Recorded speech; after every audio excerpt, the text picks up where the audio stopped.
trouble to the United States. Hitler's stand is incroyable, unglaublich unbelievable, incredible, what you will. Each representative who called exclaimed the same thing in his special tongue as he greeted me. Holler was very quiet, and really very sad at the happenings. He has been a faithful friend through everything. Sir Lionel gets here tomorrow or the next day. Kanya, Letelia, and Clarence Hay stayed for dinner. Holler came back again in the evening, also von Hintz, who does not think the war vote will go with a rush through Congress tomorrow, and quotes the case of Polk.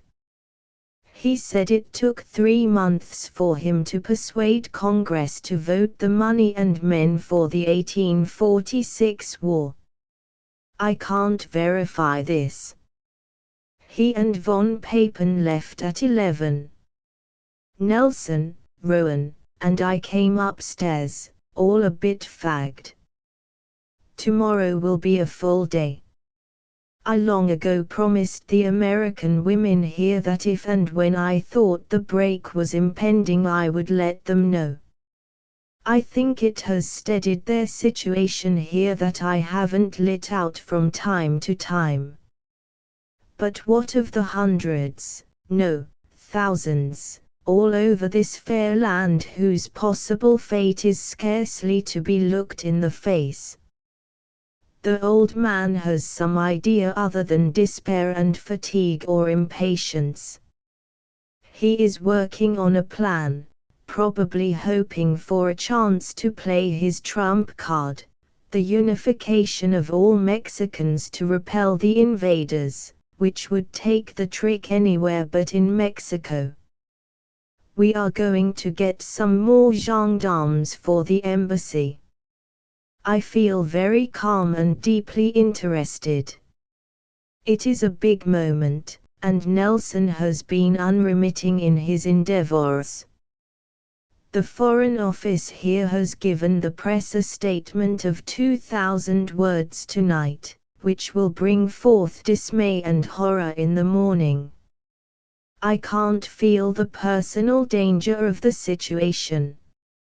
I am sorry dear Dr. Ryan is away.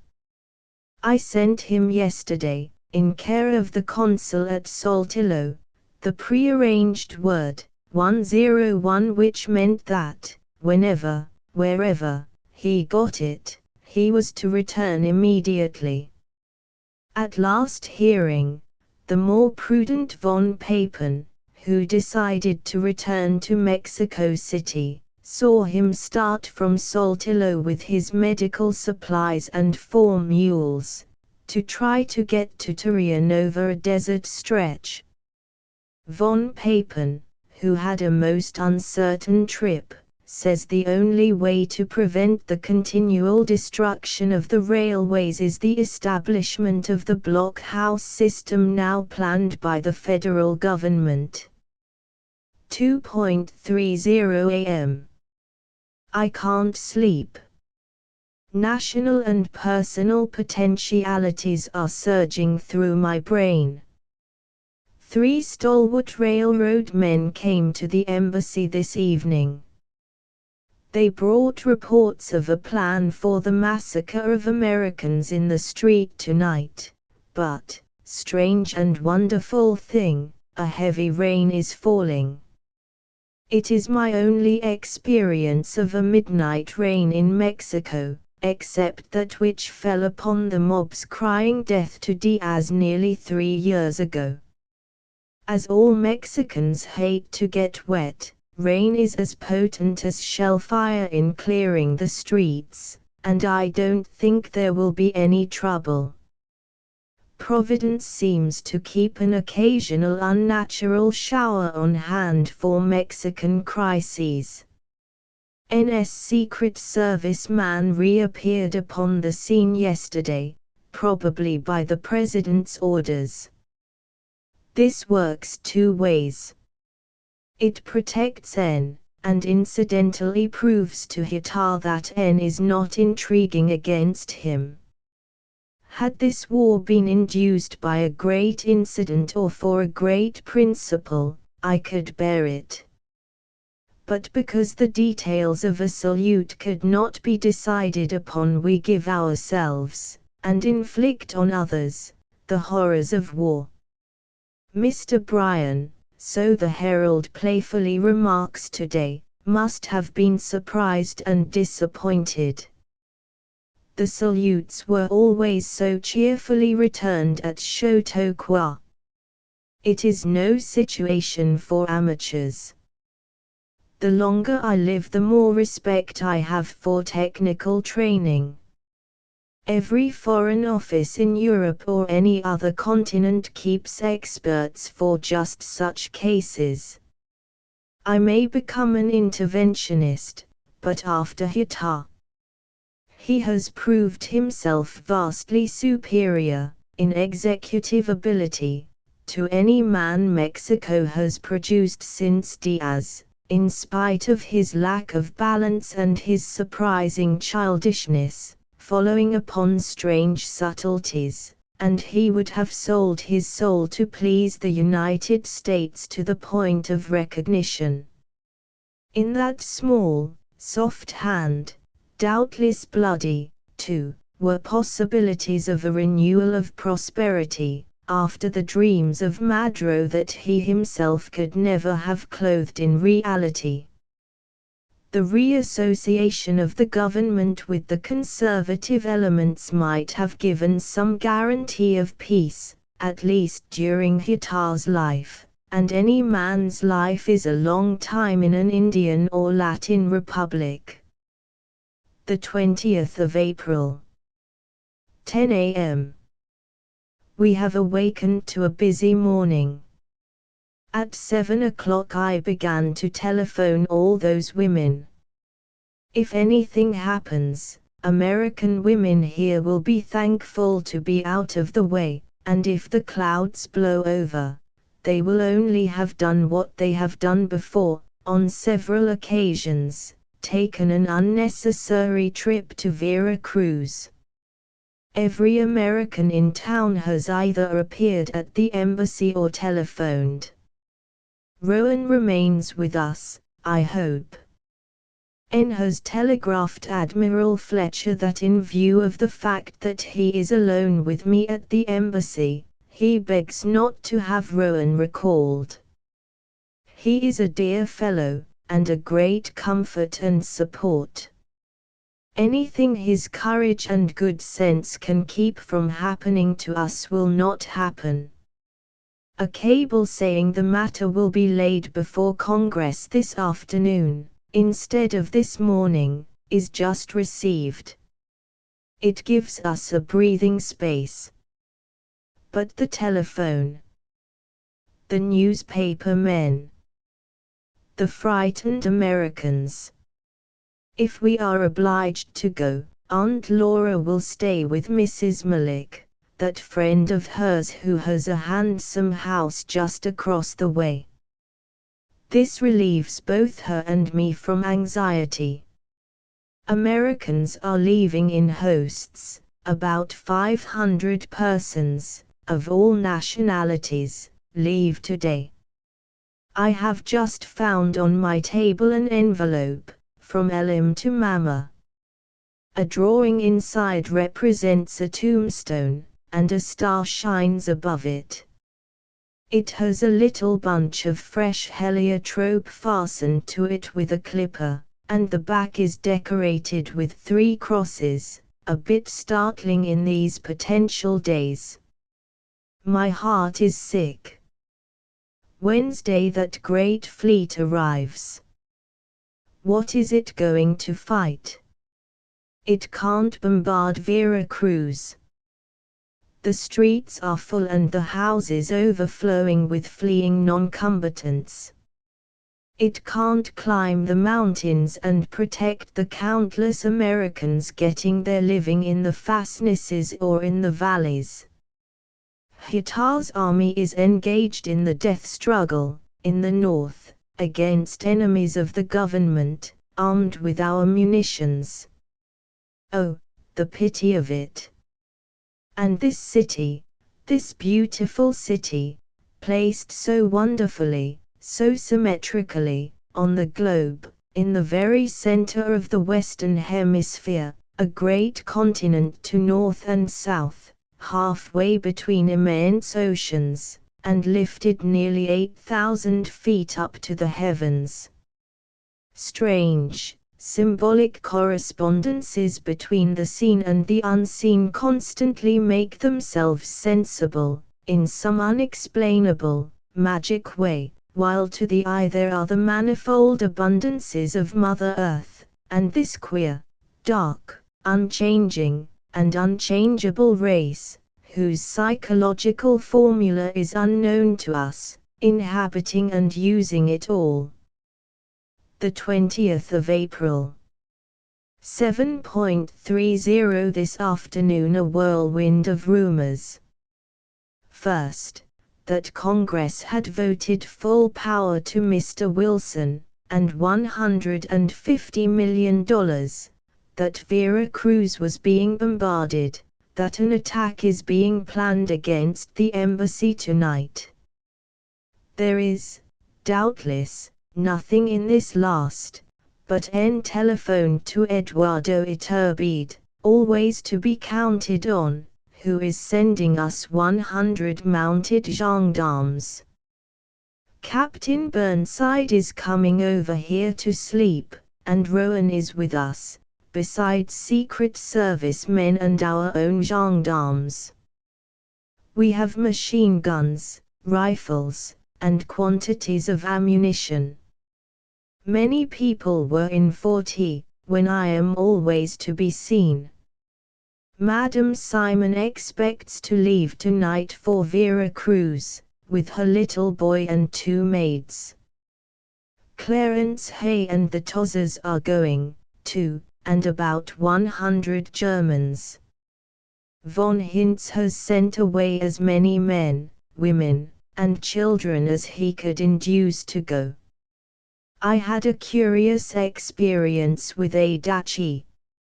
Suddenly, as he was sitting on the sofa, drinking his tea, von Papen and Agespas also in the room, I had a queer psychic impression that he was not speaking of what he was thinking.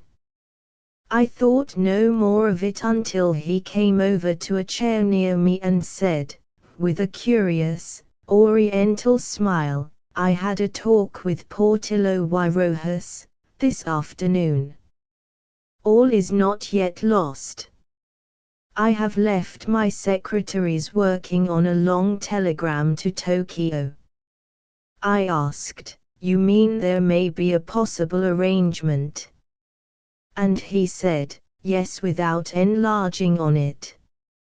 N is out, calling on Iturbide to thank him for the guard, and Adachi returns at 9:30. After he left, I told Agespas and von Papen what Adachi had said. Agespas said, his government would naturally favor the Mexicans. And we all wondered if the Japs could have worked out an arreglamiento. The Japanese mentality is, of course, absolutely foreign and irreconcilable to ours, but it is not a negligible quantity. Agespas has been very, very nice all these days, and I realize that behind that elegant silhouette there is a man of poise and kindness. Scarcely had he and von Papen departed when Holler came in, hoping still for some arrangement. In this dark hour every one of the colleagues has shown himself sincerely desirous of some issue being found. So you have a little of my day, full of 1,000 other things. Many people have urged me to depart with them, but I am not nervous, not afraid. I am no trouble to N, perhaps even some help, and certainly dignity and all manner of fitness demand that I remain here with him till he gets his papers, if he gets them, and go off suitably at the time appointed by our country, or the country to which we are accredited. My leaving now would mean to the Americans here that all was lost, even honor, I should add. Elim has not been far out of sight today. He was warned, and the gendarmes and everybody in the house warned, that he was not even to look out of the gate, and, scenting possible danger, he has not wandered far afield. He climbs into my chair, trots after me, looks in at the door. He has no intention of being out of call if suddenly wanted. His little senses are alert, and he knows that all is not quiet on the plateau. The 21st of April. Instead of an attack, last night, everything was very peaceful. The automobile squad, composed of willing and capable Americans, circled continually about the embassy, as well as the guard of 100 mounted gendarmes Eduardo Iturbide sent us. A bare message came from Washington, very late, saying that Congress had voted the president full powers. The details we will doubtless get this morning. The Ipiranga, of the Hamburg American Line, arrives at Vera Cruz today, with 17 million rounds of ammunition for Hitler, which will greatly complicate matters. I do not know if we are going to seize it or not. If we do, it is an acte de guerre, and we will be out of here on short notice. If one were convinced of the goodwill of Washington, this whole incident could be arranged in 5 minutes. The Mexican Foreign Office published this morning the full text of the documents on the Tampico incident. The officials feel there is nothing to conceal, and the diplomats and every American in town have by now lapped up with their coffee all the secrets of the situation. XXII Vera Cruz taken, anti-American demonstrations, refugees at the embassy, a long line of visitors, a dramatic incident in the cable office. Hitler makes his first and last call at the embassy. The 21st of April 12.30. Nelson has been informed through Mexican sources, a most embarrassing way to get the news, that Vera Cruz was taken by our ships at 8 o'clock this morning.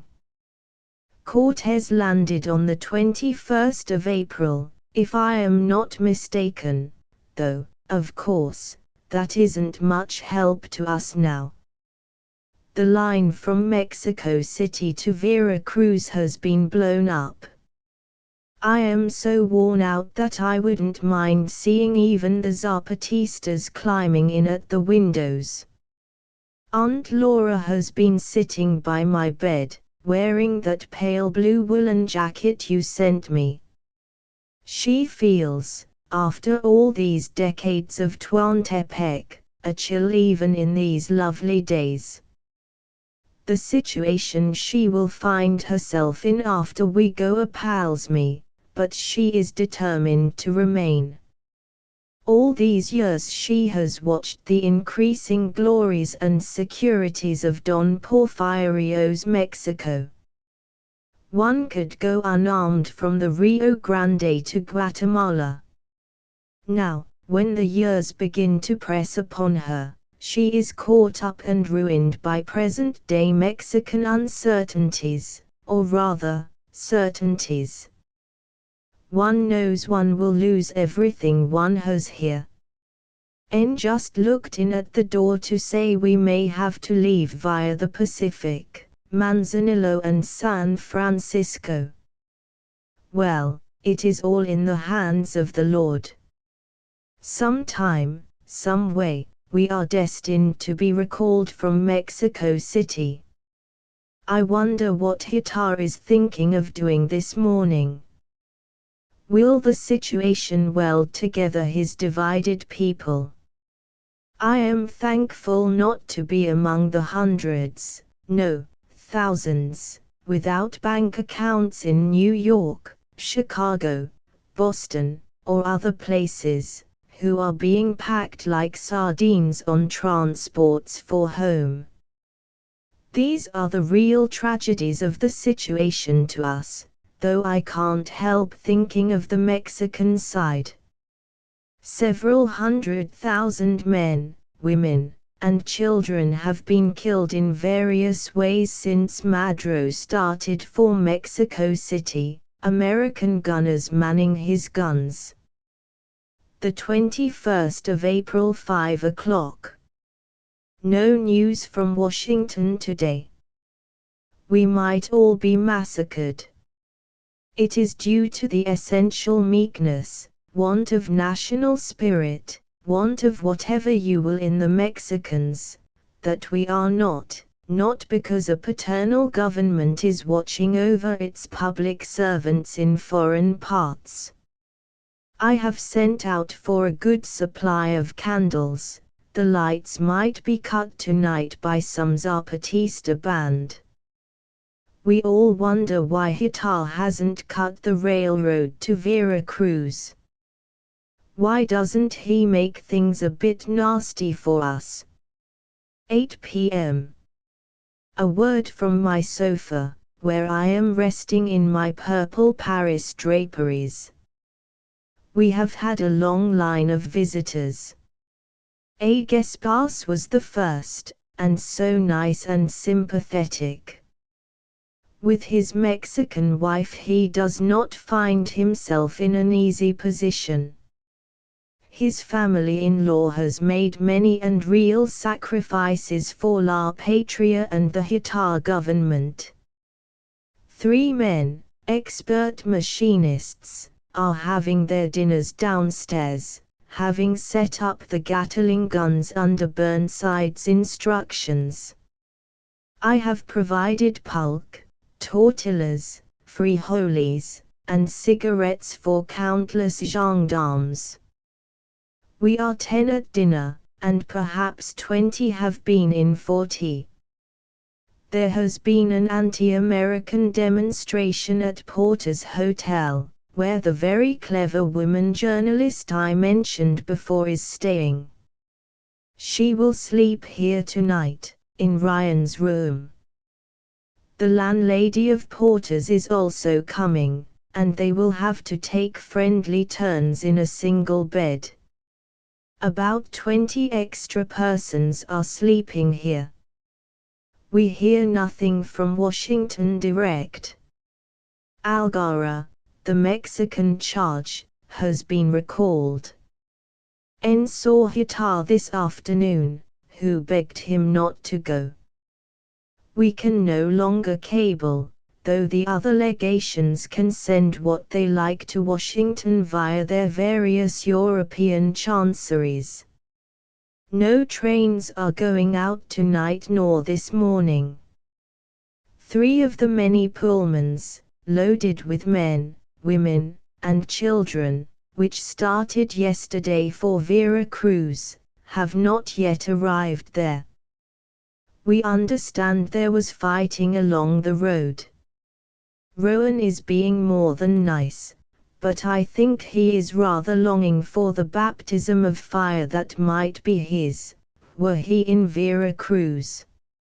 After dinner McKenna came to tell us that there were 3 carloads of women and children outside the embassy gate. They had to come in, of course, and be attended to. Nelson saw Hitar today at his house. The president said to him, very brusquely, "You have seized our port. You have the right to take it, if you can, and we have the right to try to prevent you. Su Excelencia el Señor President Wilson has declared war, unnecessarily, on a people that only ask to be left alone, to follow out their own evolution in their own way, though it may not seem to you a good way. He added that he would have been willing to give the salutes, but that the incident was only a pretext. In 3 weeks or 3 months, he said, it would have been something else, that we were after him or the Spanish to that effect. I think his real idea is to form the Mexicans into one camp against the foreign foe. He does not want Nelson to go, in spite of the fact that Algara has been recalled. We have no intimation, as yet, of our leaving. Mr. Bryan has stated that he instructed Mr. O'Shaughnessy to see Hittar and ask him to keep the roads open to facilitate the getting out of refugees. We are asking favors to the end. N had not seen the president for several days and did not know in what disposition he would find him. But Hittar took his hand and greeted him, saying, "Como está, amigo? How are you, friend?" He might have been going to play some Indian trick on him. I begged Rowan to go with N, and he waited in the automobile while N had the interview. Later. We are at war. American and Mexican blood flowed in the streets of Veracruz today. The tale that reaches us is that the captain of the Ypiranga tried to land the 17 million rounds of ammunition. Admiral Fletcher expostulated. The captain of the Ypiranga insisted on doing it, and, as we were not at war, he was within his international rights. The admiral prevented him by force, and, they say, in order to justify the action imposed on him by Washington, took the town, thus putting us on a war basis. Whether this is a true version of what has happened I don't know. It does not sound like Admiral Fletcher, but he may have had definite orders from Washington. Von Hintz came in this afternoon. He minimized the incident, or rather, seemed to minimize it, but I could see that he was very much preoccupied. It may be a source of other and graver complications than those of Mexico. It has been many a year since American blood flowed in the streets of Veracruz. General Scott took it in 1847. The endless repetitions of history. 11 p.m. As I write, a mob, rather inoffensive, is howling outside, waving Mexican flags and exhorting in loud voices. I can't hear anything from the window except something about Vivan los Japoneses, and a few remarks not flattering to Los Gringos. There are many good and capable Americans, willing, ready, and able to second any use of the guns. N and Rowan have gone down to the cable office to try and send off something to Washington. The silence of our government remains unbroken. Sir Lionel came back this morning. He is soon to go to Rio. How beautifully England treats her diplomats. Instead of removing him, last autumn, when the row was on, our press campaign against him caused his superiors to bide their time, but it must be a great trial to Sir L to be removed at so critical a moment to another post which, though bigger and better paid, is not of the imminent importance of this. April 22d. The wedding morn of 13 years ago. And we are in Mexico, in full intervention. The troops can't get up from Vera Cruz by rail, as the Mexicans got away with all the locomotives when the town was taken. That beautiful plan of Butler's. I understand that he is in Tampico, with his Marines, and the other Marines are only due today in Vera Cruz. It will take 3 weeks, even without resistance, for them to march up with their heavy equipment. At 12:30 last night N, who had gone to bed and to sleep, after a more than strenuous day, was called to the telephone by the excited Consul General, who had had the United States shield torn off the consulate, and other indignities offered the sacred building, including window breaking by the mob. N wonders if Hitler will try to keep him here as a hostage. Hitler told N that he intends to take our arms away, and, of course, there is no way of keeping them if he decides to do so.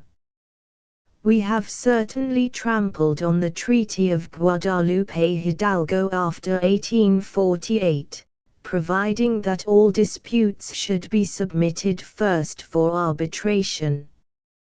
So sing me no songs of treaty rights.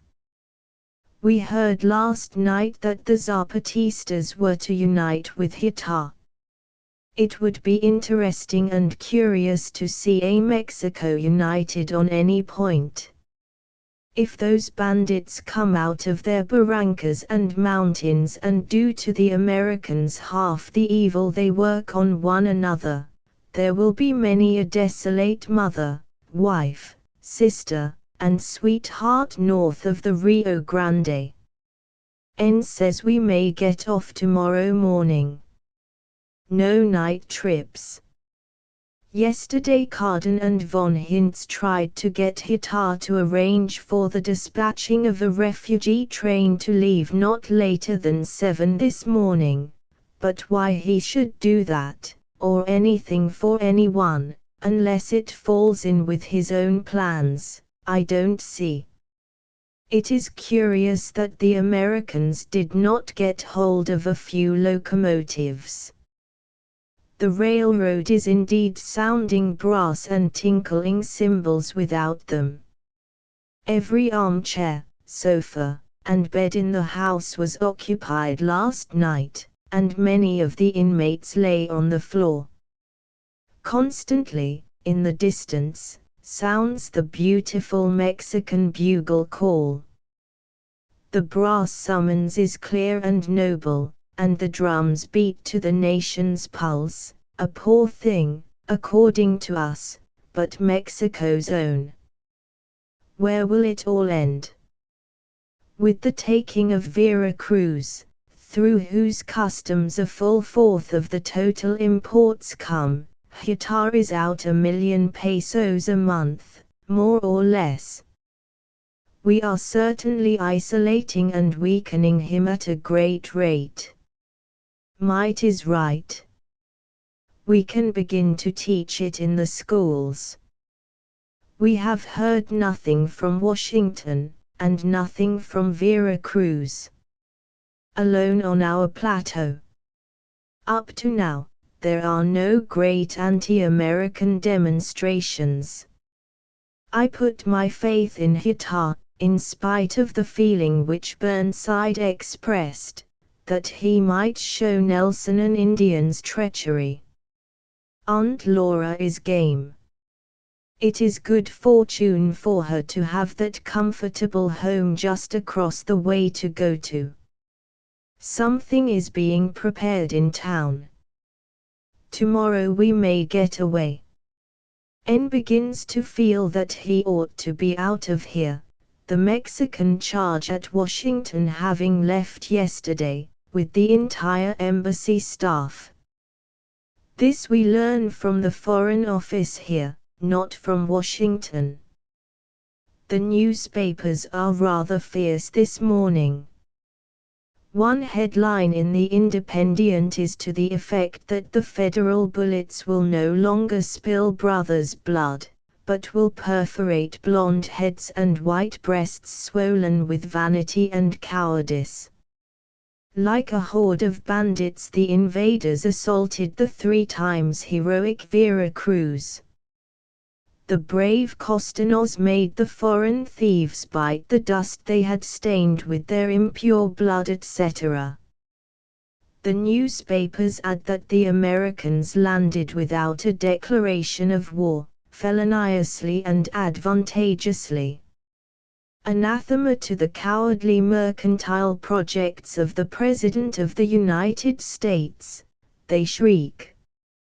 They had a picture of Mr. Wilson sitting on heaped-up moneybags, guitar standing before him, a basket of eggs on each arm. The true forces of the opponents, this was labeled. It is impossible to expect the Mexicans to seize the idea that the landing of our troops was a simple police measure. In face of the facts, such subtle distinctions will, I am sure, be overlooked. El suelo de la patria está conculcado por el invasor extranjero is the fact to them. I enclose here what the papers call el manifiesto lacónico y elocuente del señor Presidente de la República. A la República en el puerto de Veracruz. Estamos sosteniendo con las armas el honor nacional. El atentado que el gobierno yanqui comete contra un pueblo libre, como es, ha sido y será el de la República, pasará la historia, que pondrá a México y al gobierno de los Estados Unidos, en el lugar que a cada cual corresponda. Vejita. To the Republic in the port of Vera Cruz we are sustaining with arms the national honor. The offense the Yankee government is committing against a free people, such as this republic is, has always been, and will ever be, will pass into history, which will give to Mexico and to the government of the United States the place each merits. Vejita. 12.30N has just come in to say that perhaps we leave tomorrow for Guadalajara and Manzanillo. I am not crazy to see the Pacific coast under these conditions. How many uncertain hours, wild mountains, and deep barrancas are between us and the United States men of war. Mr. Cummings, chief of the cable office, and all his men were dismissed this morning, to be replaced by Federals.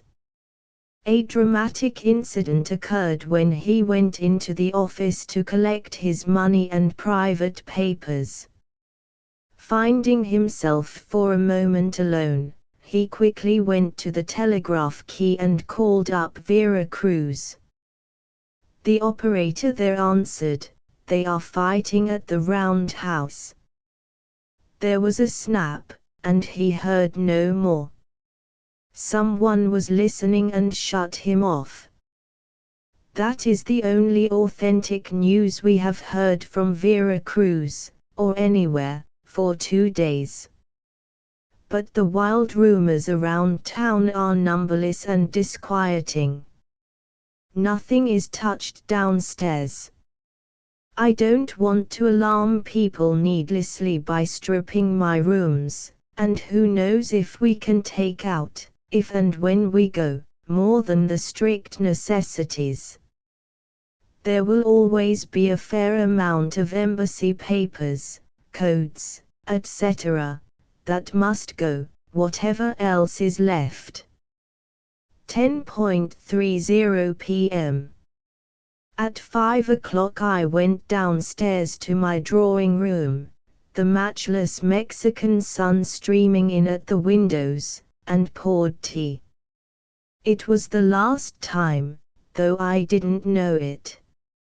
Many people came in: Kanya, Staliewski, von Papen, Marie Simon, Kami Aguayo, Rowan, De Soto, and others.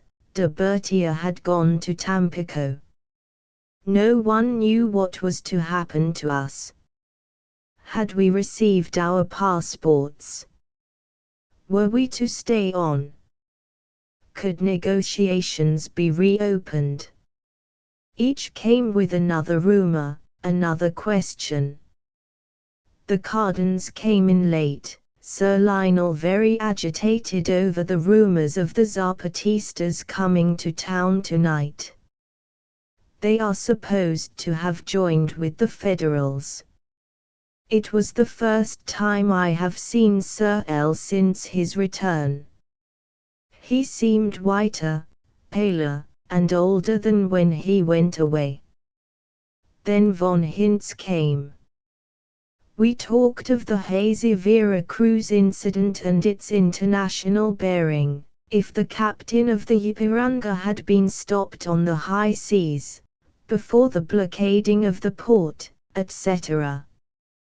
There was a gleam in von Hintz's eye during the conversation, answered by one in mine.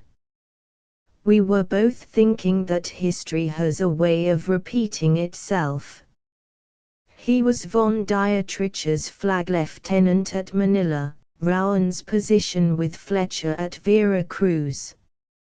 It was he who took the famous message to Dewey and received the equally famous and emphatic answer, so emphatic, history has it, that he almost backed down the hatchway in his surprise. 13 years afterward he finds himself in an American embassy, discussing another marine incident concerning Germany and the United States, another flag lieutenant sitting by. 15. During all this time, the embassy was closely surrounded by troops. Hearing more than the usual noise, I asked Rowan to see what was going on.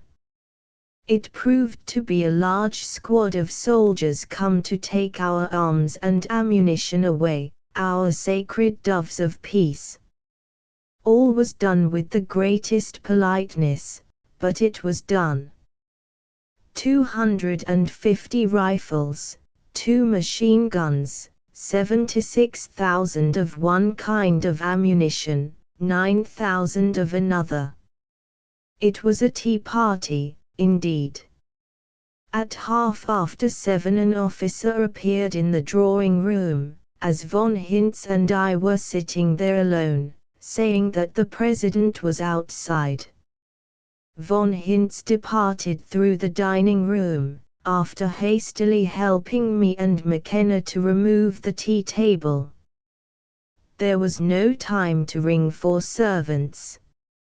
I went to the door and waited on the honeysuckle and geranium-scented veranda while the tailless old Indian, not in his top hat, cue the Mars Dignidad, but in his grey sweater and soft hat, more suitable to events, came quickly up the steps.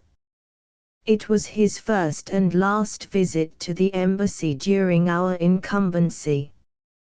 I led him into the drawing room, where, to the accompaniment of stamping hoofs outside, of changing arms, and footsteps coming and going, we had a strange and moving conversation. I could not, for my country's sake, speak the endless regret that was in my heart for the official part we had been obliged to play in the hateful drama enacted by us to his country's undoing. He greeted me calmly. "Senora, how do you do? I fear you have had many annoyances." Then he sat back, quietly, in a big armchair, impersonal and inscrutable. I answered as easily as I could that the times were difficult for all, but that we were most appreciative of what he had done for our personal safety and that of our nationals, and asked him if there was nothing we could do for him. He gave me a long, introverted, and at the same time piercing look, and, after a pause, answered, "Nothing, Señora. All that is done I must do myself. Here I remain. The moment has not come for me to go. Nothing but death could remove me now." I felt the tears come hot to my eyes, as I answered, taking refuge in generalities in that difficult moment, "Death is not so terrible a thing." He answered again, very quietly, "It is the natural law, to which we must all submit. We were born into the world according to the natural law, and must depart according to it, that is all." He has wavy, interlacing, but not disturbing gestures as he speaks. He went on to say that he had come, in his name and that of his Señora, to ask N and myself to attend the wedding of his son, Victor, the next day. And notwithstanding much advice to the contrary by timid ones, we think it expedient to go. The safety of all hangs on his goodwill, and it will be wise, as well as decent, to offer him this last public attention. Just then Nelson came in. After greeting the president, he said, rather hastily, "They have taken the arms away." Hita answered with a gesture of indifference, it must be adding, "No lahas, it doesn't matter." I told him with a smile, which he quite understood, that it wasn't much in the way of an exchange. As we had taken 17 million rounds of ammunition, and God knows how many guns and rifles in Vera Cruz, his haul at the embassy did seem rather small. He does not want us to go out by Guadalajara and Manzanillo, and, unless compelled to cut the line, he gives us his train tomorrow night to Vera Cruz, with a full escort, including 3 officers of high rank. I would go myself, he said, but I cannot leave. I hope to send my son in my place, if he returns from the north, as I expect. I was dreadfully keyed up, as you can imagine. I felt the tears gush to my eyes.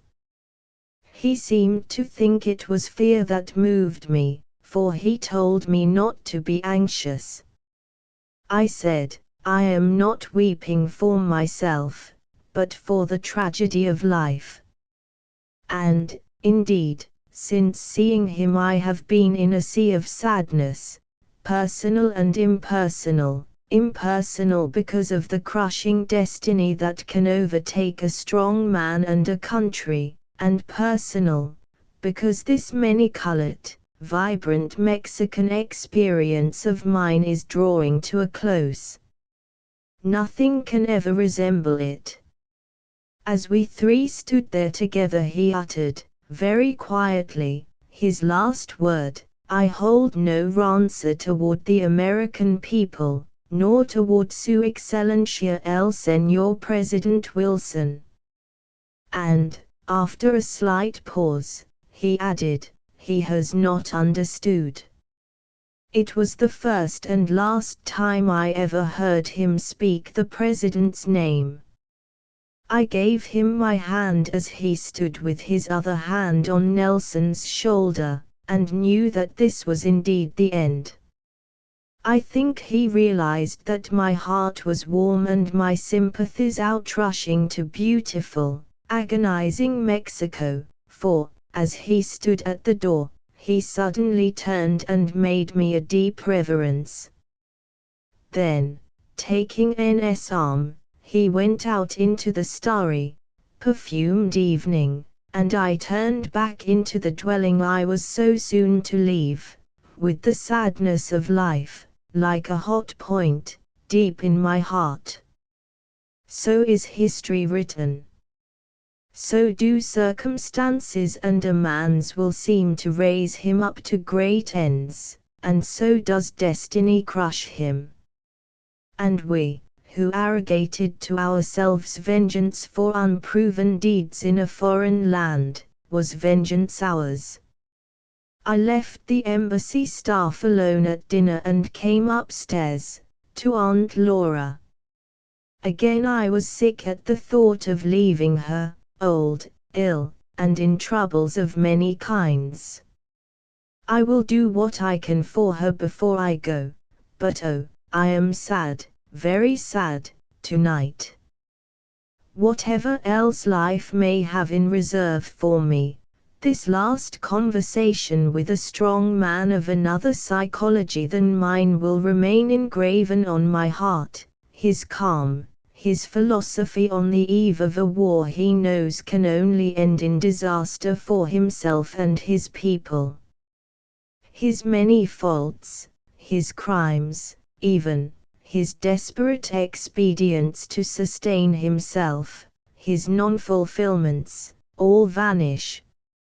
I know his spirit possesses something which will see him safely over the dark spaces and hours when they come. 1623 The wedding of President Hittar's son, departure from the embassy, Hittar's royal accommodations, the journey down to Vera Cruz, the white flag of truce, we reach the American lines. The 24th of April. 9 a.m., in the train, after our sudden departure last night. We have just passed the famous Metlack Bridge. Far down these enchanting curves I see the military train which precedes us, with troops to test the line, and a flat car for our 3 automobiles, to get us through the federal lines at Tijeria. We passed slowly over the Metlack Bridge. There, in the middle, was flying the great, white flag of peace. We could proceed. It made our hearts beat fast. The splendors of this land under this cloudless sky are indescribable. Marvelous odors come in at the windows, and great, blazing stars of red and vermilion decorate every bush. The broad banana leaves take every possible glint, and the bayonet palms are swords of light. Everything is gorgeous, everything a splendid blaze. At Orizaba orderly crowds cried Viva Mexico! Mueran los gringos, and bared their heads, as the troop cars attached to our train rolled out. I cannot keep my eyes from the beauties of this natural world through which we are journeying, conducted so royally by command of the grand old Indian. Nature is so generous here that she neither needs nor asks the cooperation of man in her giving. Alas for him! At 6 o'clock this morning they awakened us at Esperanza, the highest point, to get out for a good breakfast offered by Corona. The troops accompanying us were also fed, which does not always happen. Rowan jogged the general's mind by offering them a breakfast from us, but he said, "Oh no, we will provide for them." He evidently had orders from on high to spare no trouble or expense. 10.45 We have just passed Córdoba, finding the crowds distinctly more uneasy. We bought piles of bananas and oranges that Rowan is taking into the troop car. He has just come back to say the soldiers are all smiles. The difficulty with the army is that the officers never in any way look after their men, and a soldier with an empty stomach and sore feet is a sad proposition. It is getting very warm. We are in the heart of the coffee zone and have only about 1,800 feet to travel before reaching sea level. Embosomed in trees or pressed against blue-green hills are the pink belfries and domes my heart knows so well and my eyes love, a Spanish heritage of the land.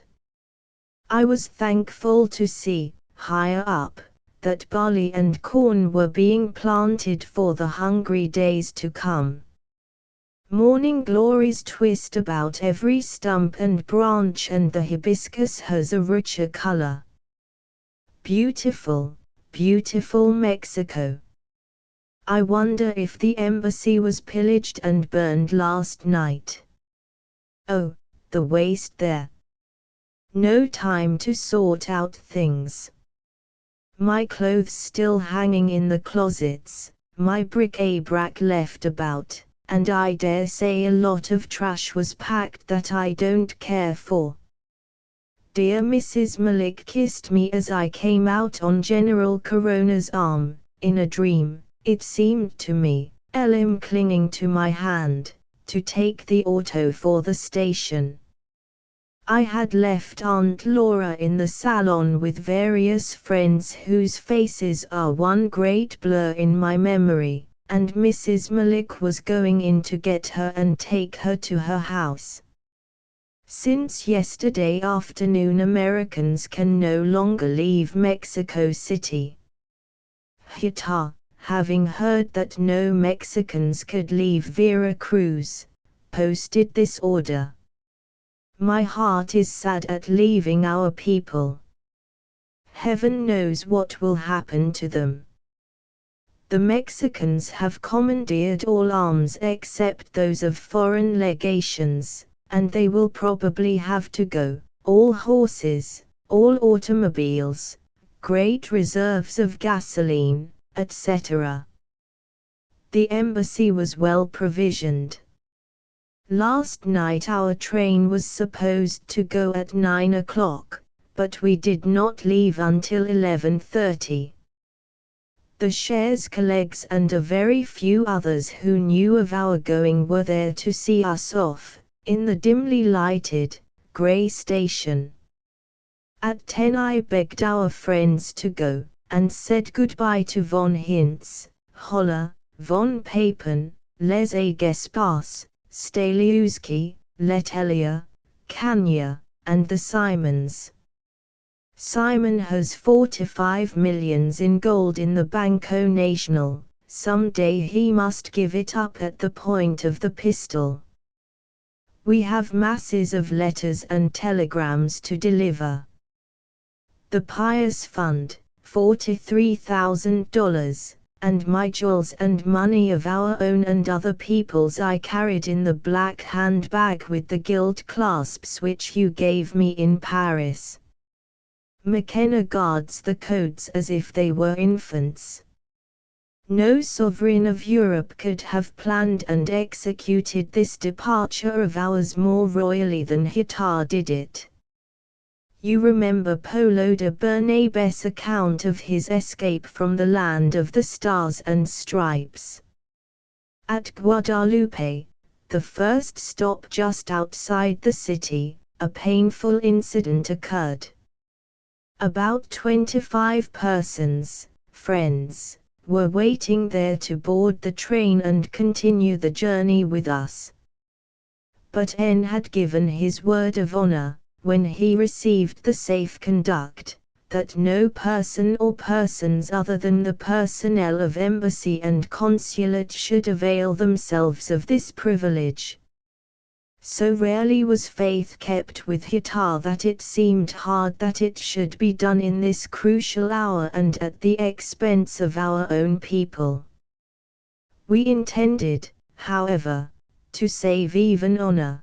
But as our train rolled out of the station I felt, to the full, the fell clutch of circumstance.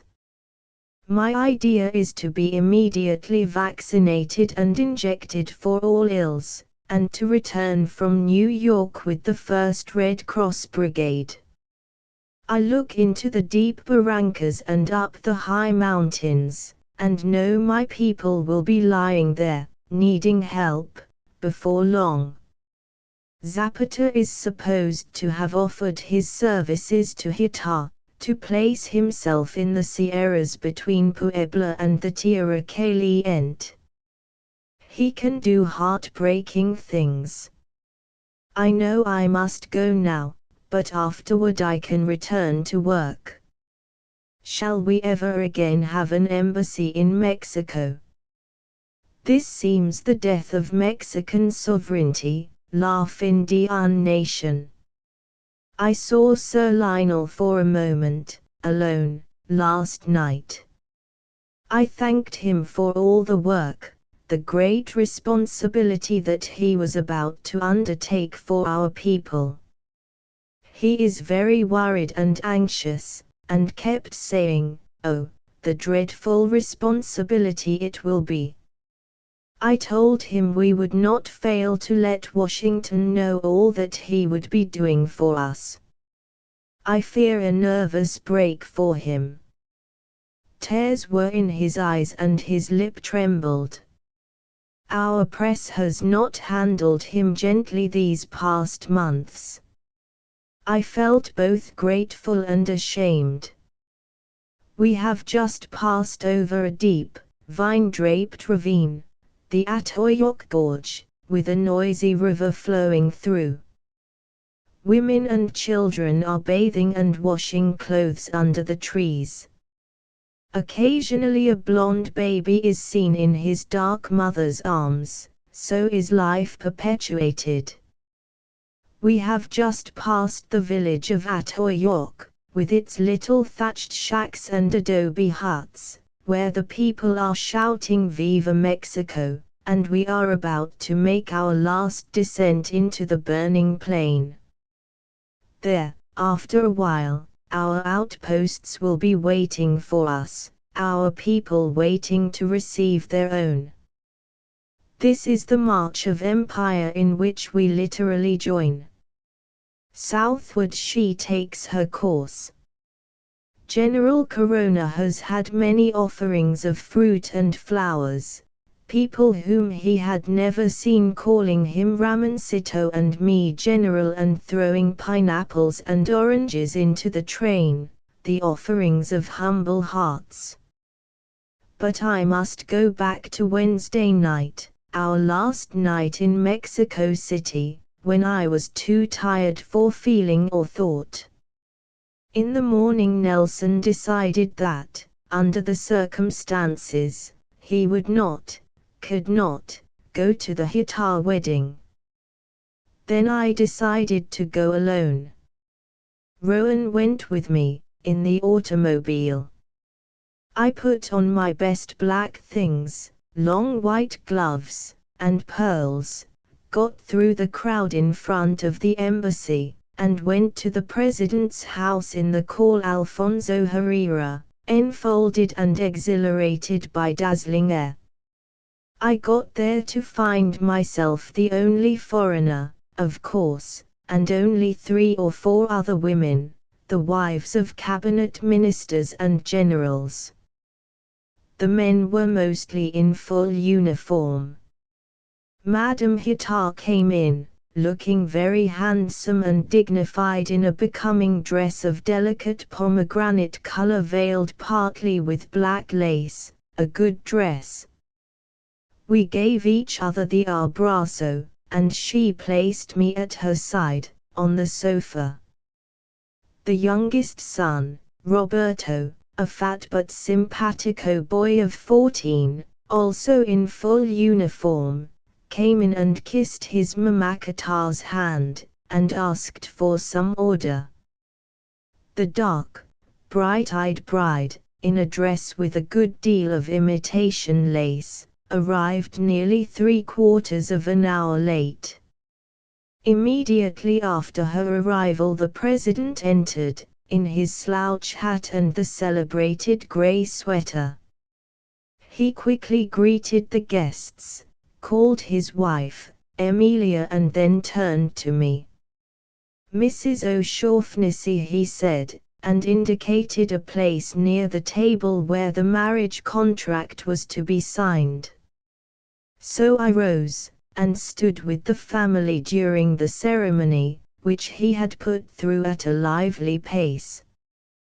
The contract, in referring to the parents of the bridegroom, said Victoriano Hitar, 59 and Emilia Hitar, 52. His age may be lessened in this document a year or two, but I doubt it. Madame Hitar can't be much more than 52. The youngest girl, Valencita, is only 7. After the ceremony, when we all went out to get into the automobiles, Senora Blanque was with us. She is short, stout, and elderly. I wanted to give her her place as wife of the Minister of War, but the President, who helped me in, insisted first upon giving me his wife's place. I said, firmly, no, but I was obliged to take the seat beside her, while Senora Blanque struggled with the narrow strap and tin. Imagine my feelings as we started off through the dazzling streets to the somewhat distant Buintono church, built by Pugibe, of Buintono cigarette fame, and put by him, most beautifully decorated, at the disposition of the President for the wedding. On our arrival the President, who had gone ahead, appeared to help us out of the motor, then, saying to me, "Tengo que hacer, I have something to do," he disappeared. I never saw him again. I went up the aisle after Madame Hitar, on Rincon Gallardo's arm. As soon as we were in our seats the Archbishop came out and the ceremony began, dignified and beautiful. Afterward there was a low mass with fine music. The tears kept welling up in my eyes as I knelt before the altar of the God of us all. After the ceremony was over we went out into the sacristy. I congratulated the bride and groom, spoke to a few of the colleagues who were near, and then, feeling that my day and hour were over, I went up to Madame Hitar. We embraced several times, with tears in our eyes, each of us knowing it was the end and thinking of the horrors to come. Then I left the sacristy on some officer's arm, I don't know who it was, and was put into my motor, where Rowan was patiently waiting. There were huge crowds before the church, but never a murmur against us. Tears were raining down my cheeks, but Rowan said, "Don't mind.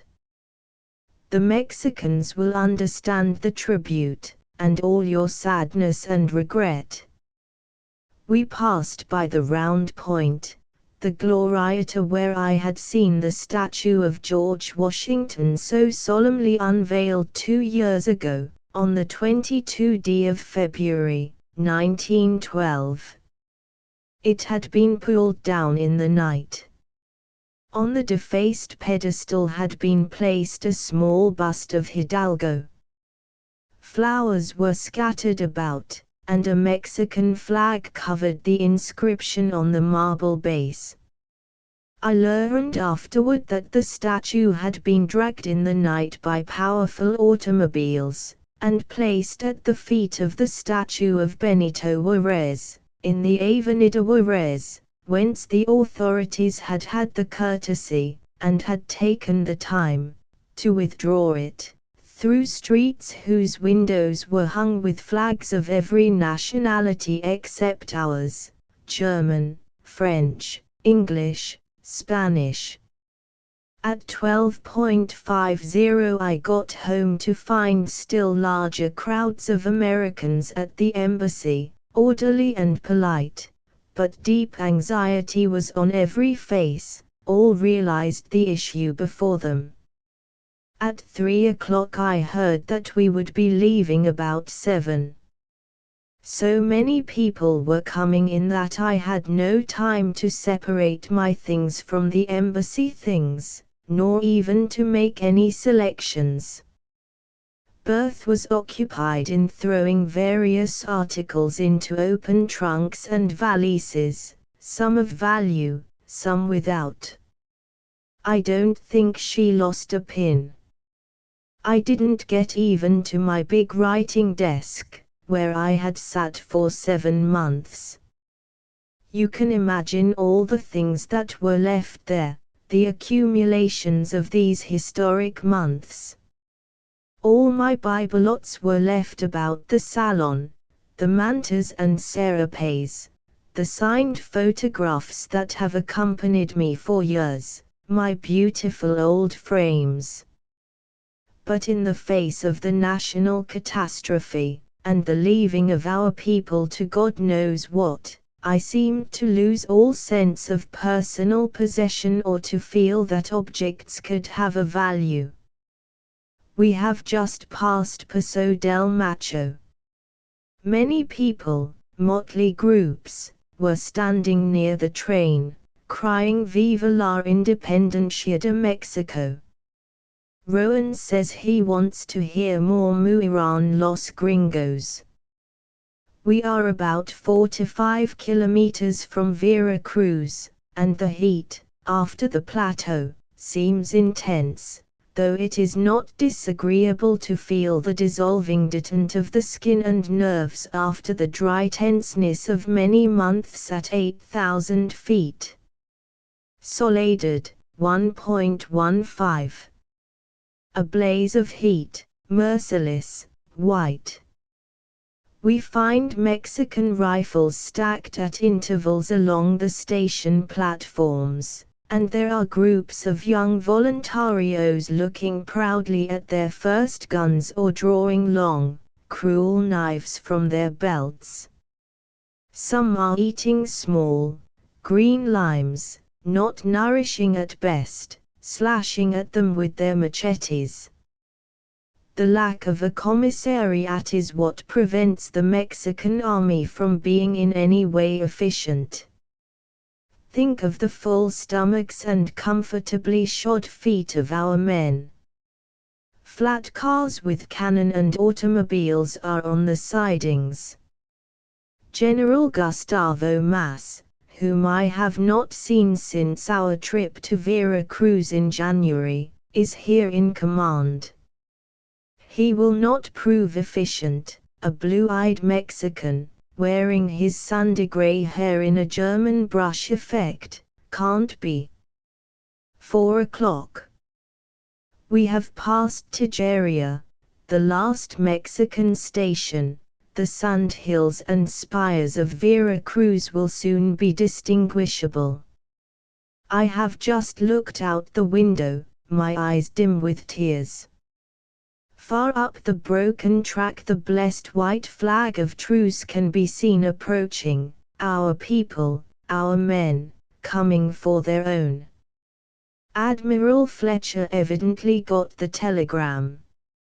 I'm writing these words on the bottom of a little bonbon box, which afterward I will tuck into my handbag. Oh, the burning dreariness of this land. The hot, dry inhospitality of it. The Mexican officers of our escort are passing and repassing my door, with troubled, anxious, hot faces. It is a bitter pill, but I see no use in trying to sugarcoat it by conversation. They know my heart is heavy, too.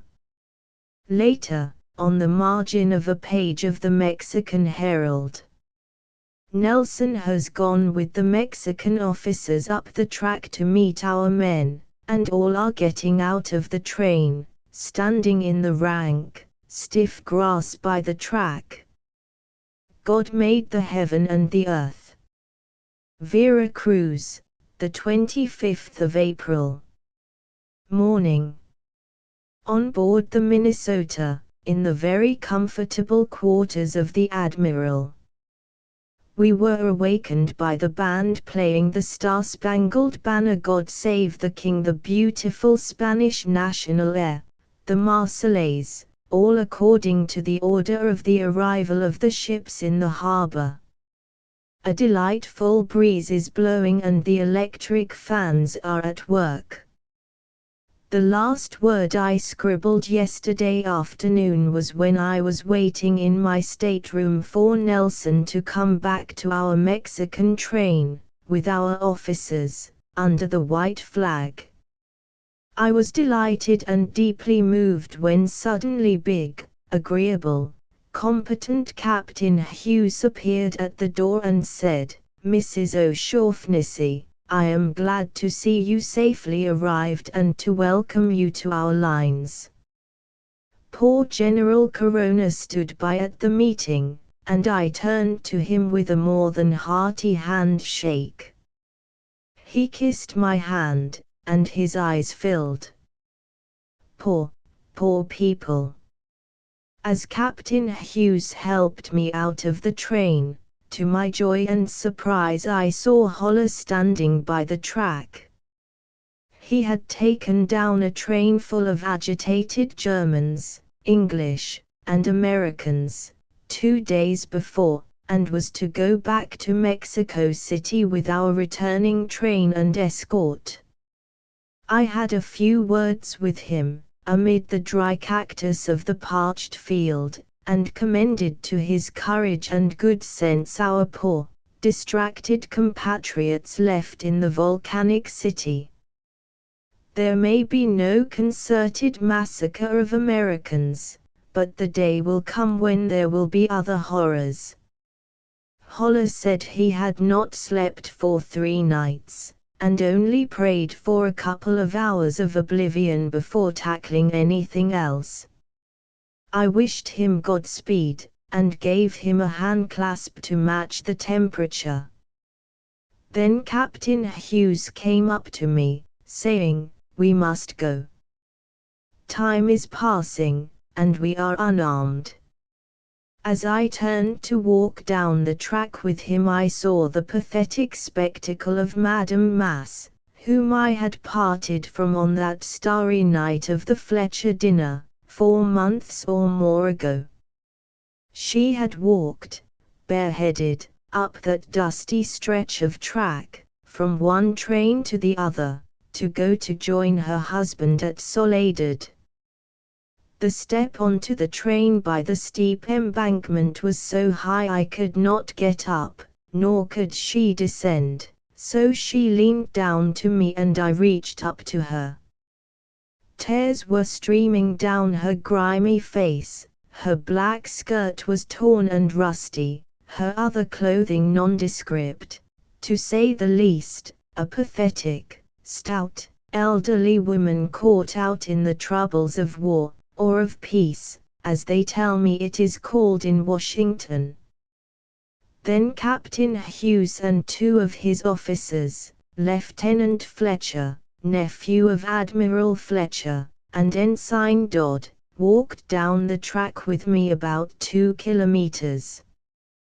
The rails were torn up, but the roadbed was undestroyed, and as we walked along in the blazing sun, with scrubby, dusty palms and cactus in the grayish fields on either side, my back turned to the Mexican train, I was divided between joy and sorrow, joy to see and be with my own again and the haunting thought of poor, distracted Mexico, and of our own people, whom we had been obliged to leave to heaven knows what fate. It is easy to be the last out of the danger zone, but very, very hard to be the first. I hope that another time, if fate puts us again in such strange places, we will be the last to go. We finally got to our own train, which was run by a poor, dilapidated, leaking, propped-up engine, all that was left. The Mexicans had been quick about the machines, and every locomotive had been seized by them and sent away, after which they had destroyed those kilometers of track. Everybody climbed into the relief train, and there came the question of getting our luggage from one train to another. Captain Hughes had been obliged to come without an escort, accompanied only by Fletcher and Dodd, unarmed.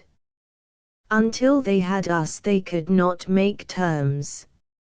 So, to make a very long story short, several cutthroat-looking peons, casting deadly glances at Los Gringos, transferred a lot of the hand luggage, aided by the men of the party.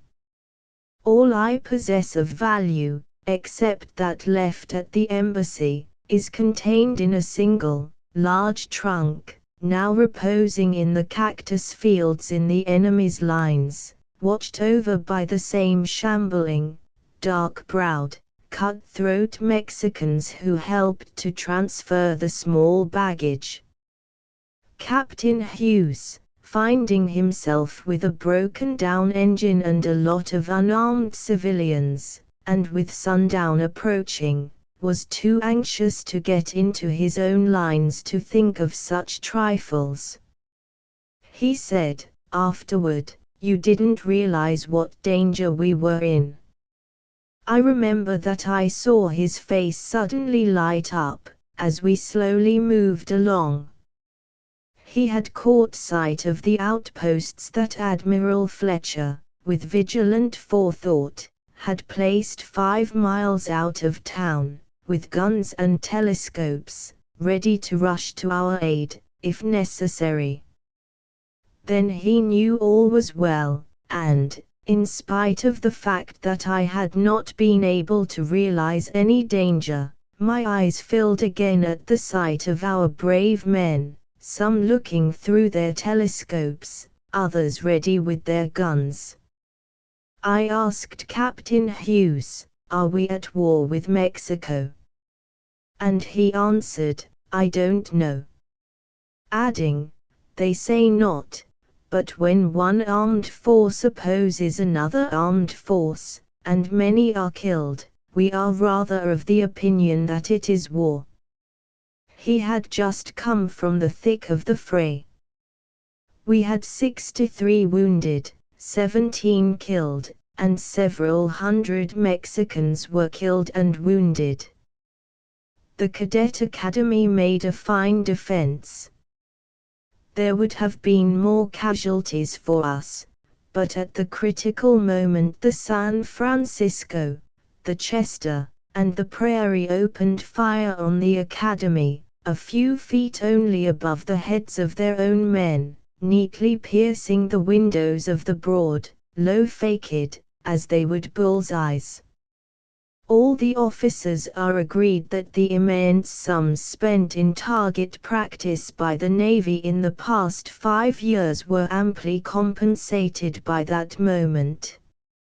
As we neared Vera Cruz, our men in khaki, or white clothes dyed in coffee, according to the Hari order, were seen in big detachments in classic poses, standing, leaning on their guns, or sitting in groups on the ground, drinking coffee and smoking.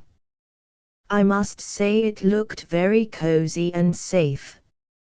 Admiral Fletcher met us at the station, and I was glad indeed to clasp that brave, friendly hand again. He has done splendid work along all lines, passive or active, ever since he came to Mexican waters.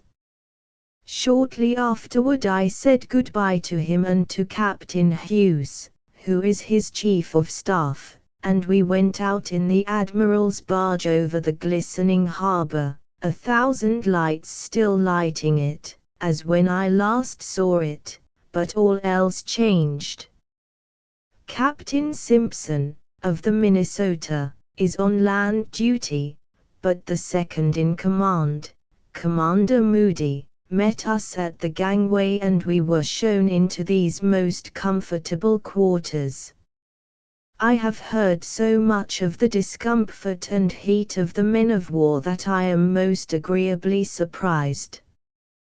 The electric fan is working 10,000 revolutions a moment. Someone has called the new fan La Mexicana, for obvious reasons. Admiral Badger came to welcome us last night, a great, powerful, steam engine of a man, a dictator, pardon the awful word. It is a big thing to have complete charge of so powerful a combination as the North Atlantic Fleet. He also said he didn't know whether we were at war or not, but that armed, opposing forces with heavy casualties on both sides was generally considered to be war, that we now enjoyed all the disadvantages of both peace and war.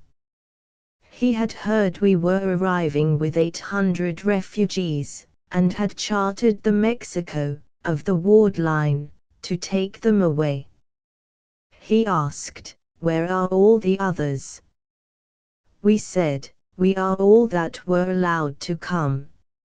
Apropos of that, if it isn't war, it is, as someone remarked, sufficiently shamanically synonymous for those left in the interior. 11 o'clock. Captain O'Keefe, of the Mexico, came to my stateroom a while ago. I had not seen him since before the peace at any price regime was inaugurated. He is waiting for a full complement of refugees.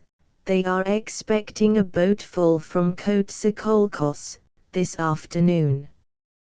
I'm sitting in the drawing room of the Admiral, cannon trained from the windows. The Condé got in early this morning.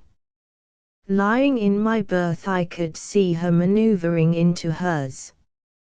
It is intensely hot in the harbor. 2 hours ago Nelson went to the consulate with his clerks. There is a mass of work to be done, besides negotiations for getting all Americans out of Mexico City. I wonder if that big, pleasant embassy is now a mass of charred ruins. A heavenly breeze is blowing through the room as I write. I would be very interested in what is going on about us were it not for the preoccupation about those left behind. Elim has a toy pistol which he has been showing to the Blue Jackets. He says it is strange how frightened they all are, and told me, with shining eyes, he already had 4 friends on the ship and would soon have 6. It is a blessed age, where one can so definitely count one's friends. 4 p.m. I have been sitting on deck, watching this busy port. Innumerable small boats, flying our flag, are rapidly passing to and fro over the burning waters. Behind the Condé, which has effectually blocked the view of the outer harbor, is the Solace. She contains the wounded, the dead, and, mayhap, the dying ones. The Minnesota is so near the Sanidad Pier that one can almost recognize individuals. Squads of our men are constantly marching along with prisoners between double files, men who have been caught sniping, bearing arms, or doing some overt act or deed of violence. Last night, while dining, the echo of shots came from the shore, and during the night, from time to time, desultory ghostly sounds of sniping were heard. I have just looked through the glass to distinguish about a dozen of our men standing at the head of a street with fixed bayonets, facing a pink house, evidently ready to protect someone coming out of it, or to do justice. The lone torpedo tube from San Juan Ulua is trained toward the Minnesota, but it is believed to be inoffensive. I am sure I hope it is, cuddled under our bows, so to speak. Yesterday 2 Mexican officers came out of that historic fortress, begging to be allowed to get food. They said they and all the inmates were starving. I saw the conditions in days of relative plenty. What must they be now in those damp, deep, vermin-infested holes? Pale spectres of men, too weak to move, or wild with hunger and all the ensuing horrors, and all this so near that I could almost hit it with a stone. Ships of refugees are passing in and out. A Dutch ship, Andrij, has just left, and a French one, the Texas, passed by us, leaving for Tampico to gather up refugees. Think of all the comfortable homes, with the precious accumulations of lifetimes of thrift and work, that are deserted in the disorder of flight, to be left later to the complete devastation of looters. All over the country this is taking place. An officer who saw a group of 30 or 40 refugees at Tampico told me he thought at first it was a band of gypsies. It proved, however, to be half-clad, starving women and children who but a few days before had been prosperous American citizens. The sun is under a cloud, but a hot, damp atmosphere has enveloped the port, and an opalescent light plays over the town. From where I sit I can see the old white fortress of Santiago which we shelled, and the yellow naval academy where the Mexican youths made their gallant stand. The chartered boats of the Ward Line, Mexico, Monterrey, and Esperanza, also the now historic Ipiranga, are lying close to the various piers, ready to receive refugees and take them to New Orleans or Galveston. There they will be, in many cases, a 3-day source of interest, and then they can starve. Helen, the dear, a great pet of the sailors, and got in Tampico, keeps trying to nibble my long, white veil. The spotless decks are rather poor for browsing, and she looks a bit disconsolate at times. A snappy green parrot is being taught to say, "Look out for the snipers." The 25th of April. 10.30 I spent yesterday quietly on board getting my breath.